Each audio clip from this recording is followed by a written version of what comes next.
ప్రస్తుతం big boss house లో అనేక రకాల టాస్కులు పెడుతూ హౌస్ లో ఉన్న హౌస్ మేట్స్ కి చుక్కలు చూపిస్తున్నాడని చెప్పడంలో ఎలాంటి సందేహం లేదు. ఇక ఇందులో భాగంగా వైల్డ్ కార్డ్ ఎంట్రీస్ ని ఆపడానికి Bigg Boss survival of the fittest టాస్కులు జరిపిస్తున్నాడు. ఇక మొదటి లెవెల్ ఛాలెంజ్ లో భాగంగా తాళం విడిపించు టైర్ ని నడిపించు అనే టాస్క్ ఇచ్చారు. ఇక ఈ టాస్క్ లోని కాంతారా టీం నుంచి విష్ణుప్రియ, శక్తి టీం నుంచి నిఖిల్ పార్టిసిపేట్ చేయగా ఎండ్ బజర్ మోగడంతో రెండు టీముల వారు కూడా మొదటి లెవెల్ ఛాలెంజ్ లో విజయం సాధించలేకపోయింది. ఇక బిగ్ బాస్ రెండవ ఛాలెంజ్ గా నాగాపురం విలేజ్ అలాగే భైరవపురం విలేజ్ అనే ఒక టాస్క్ ఇచ్చారు. ఇక భైరవపురం విలేజ్ లో ఎవరెవరు ఉన్నారంటే విలేజ్ ప్రెసిడెంట్ గా నిఖిల్ చేయగా, డ్రింకర్ గా నబిల్, ఫార్మర్ గా ఓమాదిత్య, గాసిప్పర్ గా ప్రేరణ, బ్రెస్టల్ గా సీత.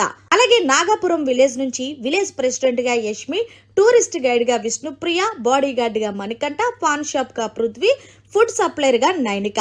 అయితే నాగాపురం వర్సెస్ భైరవపురం అన్నట్టుగా రెండో లెవెల్ ఛాలెంజ్ అనేది కొనసాగింది. అయితే ముఖ్యంగా నిఖిల్ అలాగే నబిల్ రెండవ ఛాలెంజ్ లో చాలా బాగా ఎంటర్టైన్మెంట్ చేశారు.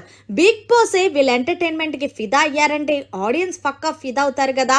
ఇక తాగుబోతు క్యారెక్టర్ లో నబిల్ అయితే చించేశాడనే చెప్పాలి.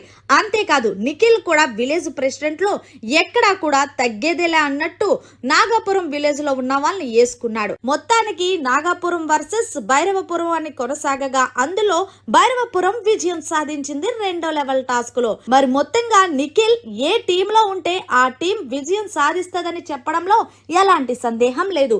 మరి రెండవ ఛాలెంజ్ లో నిఖిల్ విజయం సాధించడంపై మీరేమంటారనేది కమెంట్ చేయండి. మరిన్ని లేటెస్ట్ అప్డేట్స్ కోసం చూస్తూనే ఉండండి మన ఛానల్.